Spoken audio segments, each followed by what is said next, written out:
Hi! Welcome back to my library. Today we're going to read Chapter 7 of The BFG by Roald Dahl, illustrated by Quentin Blake. Chapter 7, The Marvelous Ears.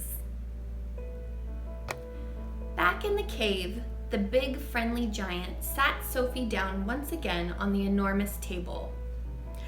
"Is you quite snugly there in your nightie?" he asked. "You isn't friggy cold?"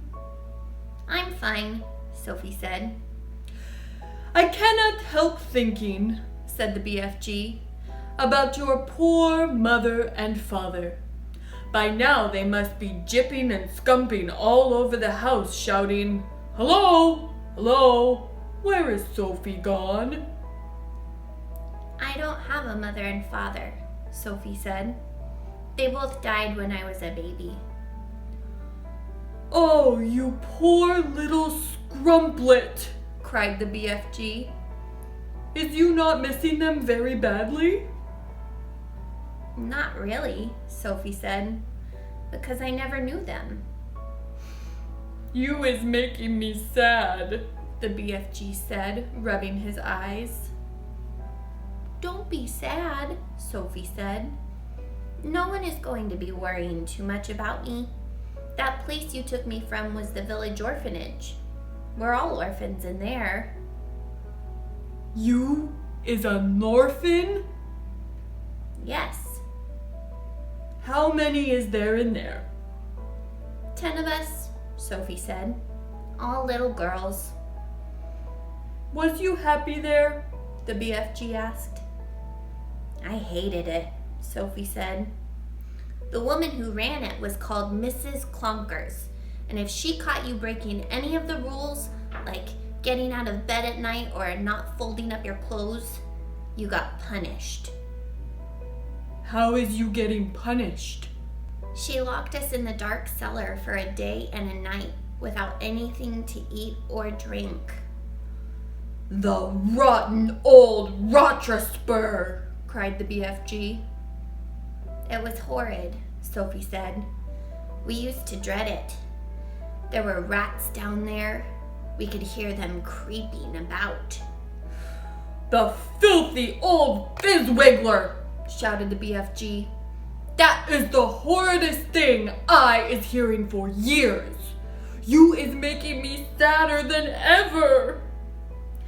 All at once, a huge tear that would have filled a bucket rolled down one of the BFG's cheeks and fell with a splash on the floor. It made quite a puddle. Sophie watched with astonishment. "What a strange and moody creature this is," she thought. "One moment he is telling me my head is full of squashed flies, and the next moment his heart is melting for me because Mrs. Clonkers locks us in the cellar." "The thing that worries me," Sophie said, "is having to stay in this dreadful place for the rest of my life. The orphanage was pretty awful, but I wouldn't have been there forever, would I?" "All is my fault," the BFG said. "I is the one who kid-snatched you." Yet another enormous tear welled from his eye and splashed on the floor. "Now come to think of it, I won't actually be here all that long," Sophie said. "I is afraid you will," the BFG said. "No, I won't," Sophie said. "Those brutes out there are bound to catch me sooner or later and have me for tea." "I is never letting that happen," the BFG said. For a few moments the cave was silent. Then Sophie said, "May I ask you a question?"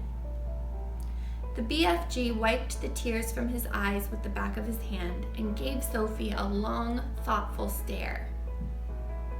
"Shoot away," he said. "Would you please tell me what you were doing in our village last night? Why were you poking that long trumpet thing into the Gucci children's bedroom and then blowing through it?"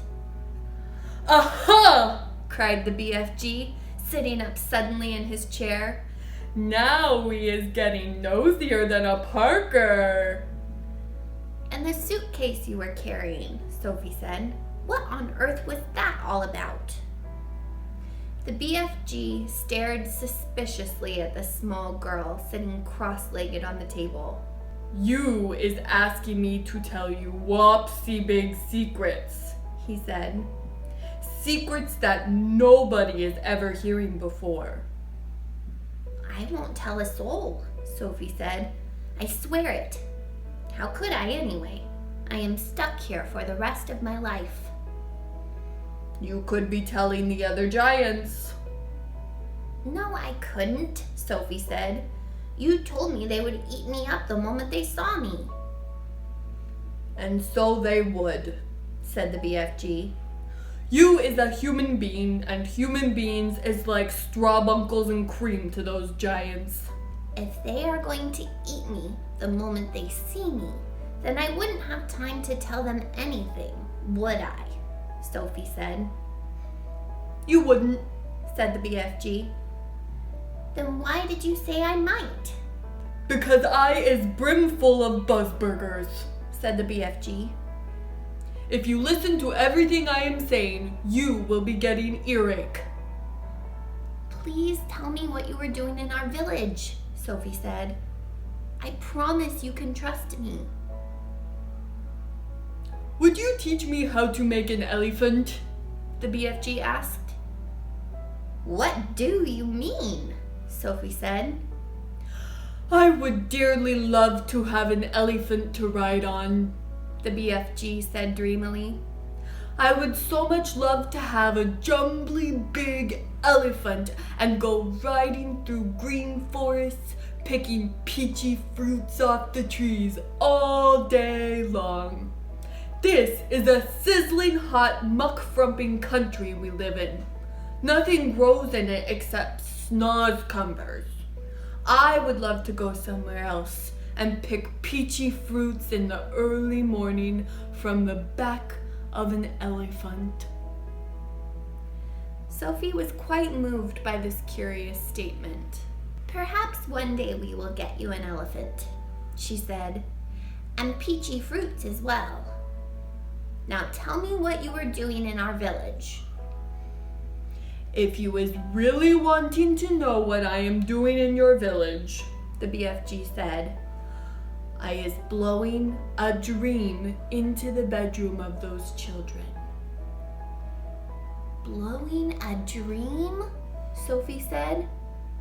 What do you mean? I is a dream-blowing giant, the BFG said. When all the other giants is galloping off every what way and which to swallow up human beings, I is scuttling away to other places to blow dreams into the bedrooms of sleeping children.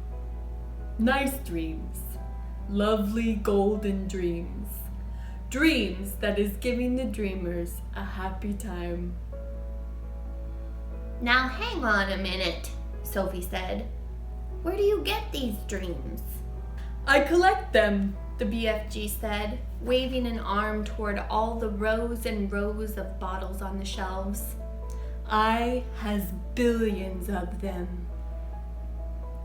You can't collect a dream, Sophie said. A dream isn't something you can catch hold of. You is never going to understand about it, the BFG said. That is why I is not wishing to tell you. Oh, please tell me, Sophie said. I will understand.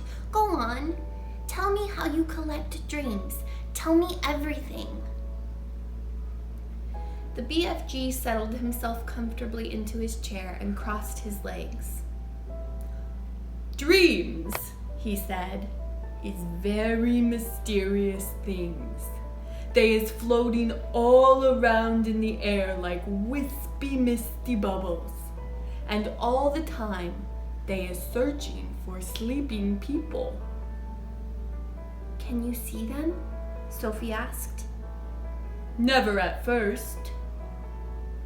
Then how do you catch them if you can't see them? Sophie asked. Aha, said the BFG. Now we is getting on to the dark and dusky secrets. I won't tell a soul.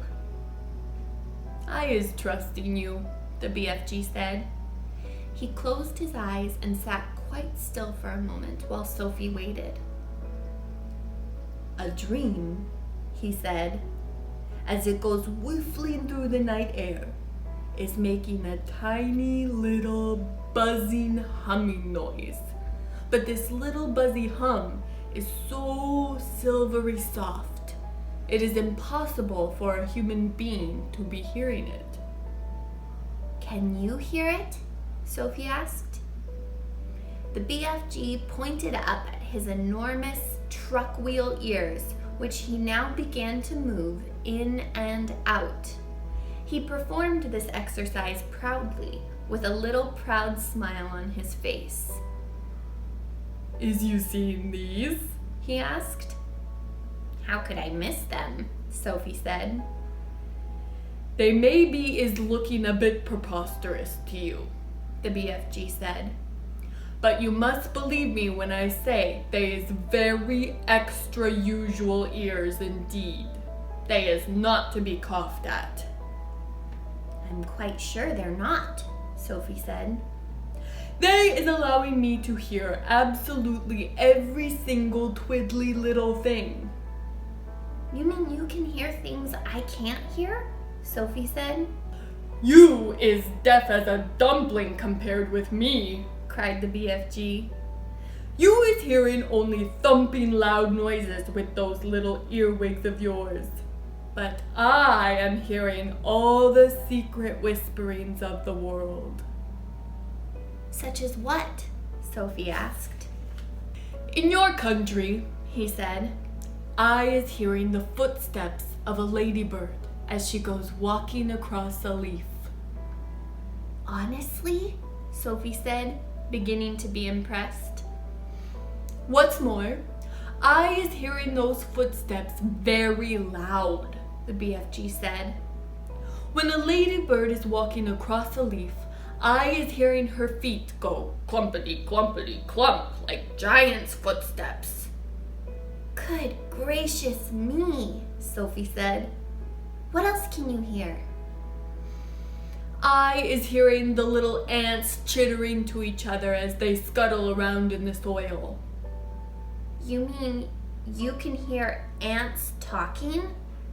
Every single word, the BFG said, although I is not exactly understanding their language. Go on, Sophie said.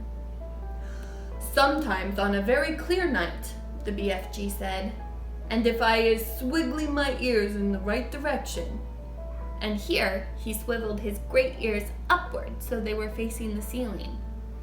If I is swiggling them like this, and the night is very clear, I is sometimes hearing faraway music coming from the stars in the sky. A queer little shiver passed through Sophie's body. She sat very quiet, waiting for more. My ears is what told me you was watching me out of your window last night, the BFG said. But I didn't make a sound, Sophie said. I was hearing your heart beating across the road, the BFG said, loud as a drum. Go on, Sophie said, please. I can hear plants and trees. Do they talk? Sophie asked. They is not exactly talking, the BFG said, but they is making noises. For instance, if I come along and I is picking a lovely flower, if I is twisting the stem of the flower till it breaks, then the plant is screaming. I can hear it screaming and screaming very clearly. You don't mean it, Sophie cried. How awful. It is screaming just like you would be screaming if someone was twisting your arm right off. Is that really true? Sophie asked. You think I is Swiss-figgling you? It is rather hard to believe. Then I is stopping right here, said the BFG sharply. I is not wishing to be called a fibster. Oh no, I'm not calling you anything, Sophie cried. I believe you. I do really. Please go on. The BFG gave her a long, hard stare. Sophie looked right back at him, her face open to his. I believe you, she said softly. She had offended him, she could see that. I wouldn't ever be fibbling to you, he said. I know you wouldn't, Sophie said. But you must understand that it isn't easy to believe such amazing things straight away. I understand that, the BFG said. So do please forgive me and go on, she said. He waited a while longer, and then he said, It is the same with trees as it is with flowers. If I is chopping an axe into the trunk of a big tree, I is hearing a terrible sound coming from inside the heart of the tree. What sort of sound? Sophie asked. A soft moaning sound, the BFG said. It is like the sound an old man is making when he is dying slowly. He paused. The cave was very silent. Trees is living and growing just like you and me, he said. They is alive. So is plants.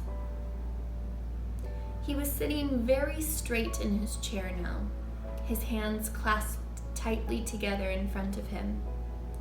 His face was bright, his eyes round and bright as 2 stars. Such wonderful and terrible sounds I is hearing, he said. Some of them you would never wish to be hearing yourself, but some is like glorious music. He seemed almost to be transfigured by the excitement of his thoughts. His face was beautiful in its blaze of emotions. Tell me some more about them, Sophie said quietly. You just ought to be hearing the little miceys talking, he said. Little miceys is always talking to each other, and I is hearing them as loud as my own voice. What do they say? Sophie asked. Only the miceys know that, he said. Spiders is also talking a great deal. You might not be thinking it, but spiders is the most tremendous natterboxes. And when they is spinning their webs, they is singing all the time. They is singing sweeter than a nightingale. Who else do you hear? Sophie asked.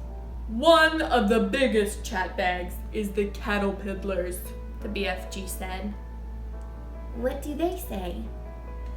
They is arguing all the time about who is going to be the prettiest butterfly. That is all they is ever talking about. Is there a dream floating around in here now? Sophie asked. The BFG moved his great ears this way and that, listening intently. He shook his head. There is no dream in here, he said, except in the bottles. I has a special place to go for catching dreams. They is not often coming to Giant Country. How do you catch them? The same way you is catching buttery flies, the BFG answered. With a net. He stood up and crossed over to a corner of the cave where a pole was leaning against the wall. The pole was about 30 feet long, and there was a net on the end of it. Here is the dream catcher, he said, grasping the pole in one hand. Every morning, I is going out and snitching new dreams to put in my bottles. Suddenly, he seemed to lose interest in the conversation. I is getting hungry, he said. It is time for eats. And that's the end of chapter 7. The BFG is able to hear lots of things with his big ears. If you could hear one thing that doesn't make noise, what would you hear? Make sure you like and subscribe so you're here for the next chapter. See you soon.